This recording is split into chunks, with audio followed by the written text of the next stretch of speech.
ನಮಸ್ಕಾರ ವೀಕ್ಷಕರೇ, ಪಂಚರಾಜ್ಯಗಳ ಚುನಾವಣೆಯ ರಿಸಲ್ಟ್ ಬಂದಾಗಿದೆ.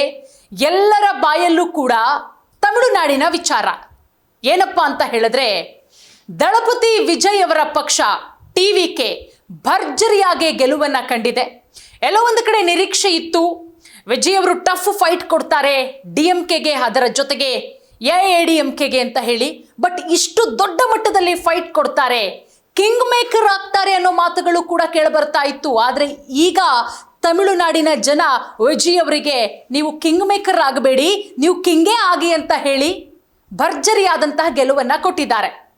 ಮತ್ತೊಂದು ಖುಷಿಯ ವಿಚಾರ, ಈ ಒಂದು ಟಿಕೆಟ್ ಅನೌನ್ಸ್ ಮಾಡುವಂತಹ ಸಂದರ್ಭದಲ್ಲಿ ವಿಜಯ್ ಅವರು ಸಾಕಷ್ಟು ವರ್ಷಗಳಿಂದ ಅವರ ಬಳಿ ಡ್ರೈವರ್ ಆಗಿರ್ತಾರೆ. ಅವರ ಮಗನಿಗೆ ಟಿಕೆಟ್ ಅನ್ನ ಕೊಡ್ತಾರೆ ತಮ್ಮ ಪಕ್ಷದಿಂದ, ಟಿವಿಕೆ ಪಕ್ಷದಿಂದ ಟಿಕೆಟ್ ಕೊಡೋ ಮುಖಾಂತರ ಸಾಕಷ್ಟು ಸುದ್ದಿ ಆಗಿರ್ತಾರೆ. ಬಹಳ ಕುತೂಹಲ ಇರುತ್ತೆ. ಡ್ರೈವರ್ ಮಗನಿಗೆ ಟಿಕೆಟ್ ಕೊಡ್ತಾರೆ, ಅದು ಒಂದು ರೀತಿಯಲ್ಲಿ ಭಾವುಕ ಕ್ಷಣಕ್ಕೂ ಕೂಡ ಸಾಕ್ಷಿ ಆಗುತ್ತೆ. ಒಂದಿಷ್ಟು ಜನ ಭಾವುಕರಾಗ್ತಾರೆ. ವಿಜಯ್ ಅವರ ಬಳಿ ಟಿಕೆಟ್ ತೆಗೆದುಕೊಂಡಂತಹ ಅವರ ಕಾರು ಆದಂತಹ ಅವರ ಮಗ, ಅವರು ಕೂಡ ಸಿಕ್ಕಾಪಟ್ಟೆ ಭಾವುಕರಾಗ್ತಾರೆ.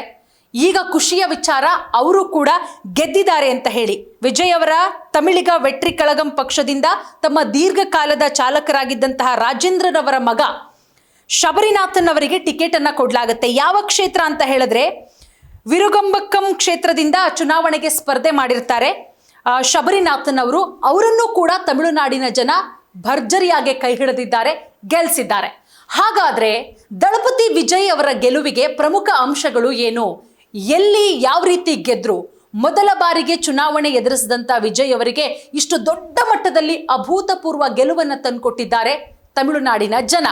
ನೋಡಿ, ಡಿಎಂಕೆ ಹಾಗೆ ಎಐಎಡಿಎಂಕೆ ಪಕ್ಷಗಳ ಅಂಗಳದಲ್ಲೇ ಸುಲಿದಾಡ್ತಿದ್ದಂತಹ ಅಧಿಕಾರ, ಅವ್ರು ತಪ್ಪಿದ್ರೆ ಇವರು, ಇವ್ರು ತಪ್ಪಿದ್ರೆ ಅವರು, ಅದೇ ಆಗೋಗಿತ್ತು. ಆದ್ರೆ ಈಗ ತಮಿಳಿಗ ವೆಟ್ರಿ ಕಳಗಂ ಟಿವಿಕೆ ಭರ್ಜರಿಯಾಗಿ ಗೆಲುವನ್ನ ಸಾಧಿಸಿದೆ. ವಿಜಯ್ ಅವರು ಕಿಂಗ್ ಮೇಕರ್ ಅಲ್ಲ, ಕಿಂಗೇ ಆಗಿದ್ದಾರೆ.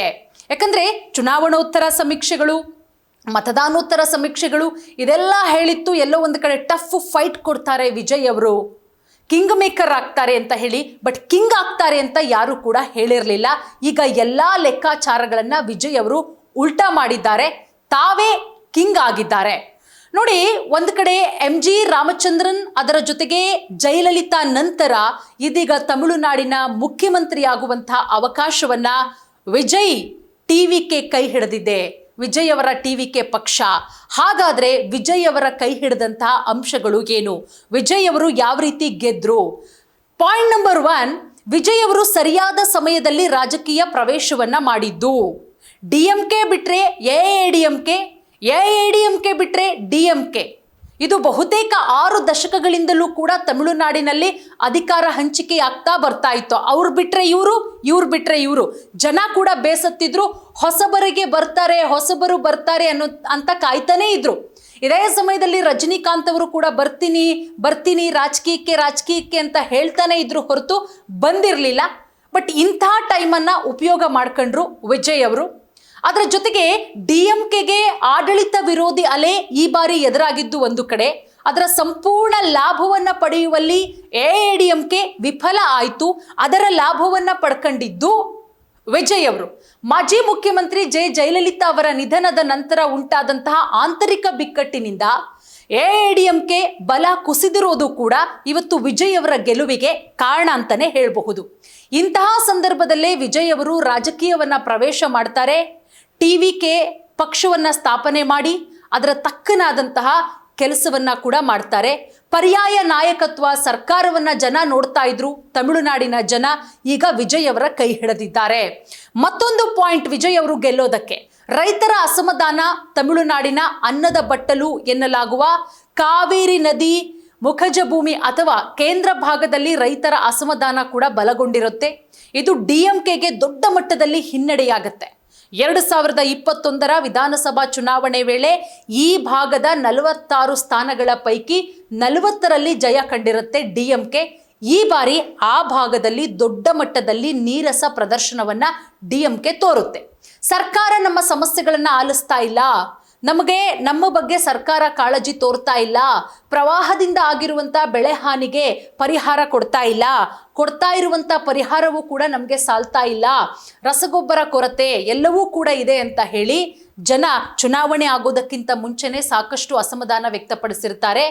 ಇದು DMKಗೆ ದೊಡ್ಡ ಮಟ್ಟದಲ್ಲಿ ಹೊಡೆತ. ಇದೆಲ್ಲ ಲಾಭವನ್ನ ಮಾಡ್ಕೊಂಡಿದ್ದು ವಿಜಯ್ ಅವರ ಪಕ್ಷ TVK. ನೋಡಿ, ಒಂದು ಕಡೆ AIADMK BJP ಮೈತ್ರಿ ರಾಜ್ಯದಲ್ಲಿ DMK ಆಡಳಿತದ ವಿರುದ್ಧ ವ್ಯಕ್ತವಾದಂತಹ ಆಡಳಿತ ವಿರೋಧಿ ಅಲೆಯ ಲಾಭ ಪಡೆಯುವುದಕ್ಕೆ AIADMK ವಿಫಲ ಆಗುತ್ತೆ.